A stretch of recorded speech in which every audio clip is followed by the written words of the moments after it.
நீங்கள் ரேடியோ ஜாக்கியாக இருந்தபோது சினிமாவை பற்றி உங்களுடைய பார்வை என்னவாக இருந்தது? நான் ரேடியோ ஜாக்கியாக இருந்தபோதுன்னு இல்லை சார், நாங்கள் வந்து ஒரு சினிமா அப்சஸ்ட் ஃபேமிலி. தளபதி, குணா, மதர் வந்து ஒரு தீவிர சினிமா ரசிகை இல்லையா? மதர்னு இல்லை சார், ஃபேமிலியேனா எப்படின்னா, எங்கள் பாட்டிக்கு வந்து கேன்சர் இருந்தது, கால் வீங்கியிருக்கோம், ஒரு கால் வீங்கியிருக்கோம். ஸோ ஒரு மாதத்துக்கு ஒரு வாட்டியோ 2 மாதம், எனக்கு ரொம்ப சின்ன பையன் ஞாபகம் இல்லை, ஏதோ ஒரு டைமில் ஃப்ரீக்வன்சியில் அடையார் கேன்சர் இன்ஸ்டியூட் வந்து போனோம்.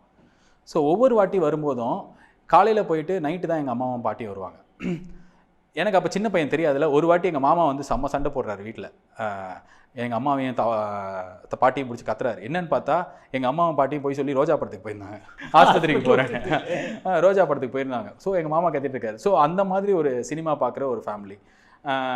அதாவது ஏதாவது ஒரு வீட்டில் ஒரு என்ன விசு படத்தில் வர மாதிரி நடக்குது அப்படின்வாங்க, ஏதாவது ஒன்று இன்னும் உழைப்பாளி படம் மாதிரி இருக்காது அப்படின்வாங்க. இது எல்லா படத்துக்குமே, அதுவும் நீங்கள் வந்து ஓடின படம் பயங்கர பெரிய அப்படி இல்லை, சின்ன ரேண்டம் படத்துலேருந்துலாம் ரெஃபரன்ஸ் கொடுக்குற அளவுக்கு.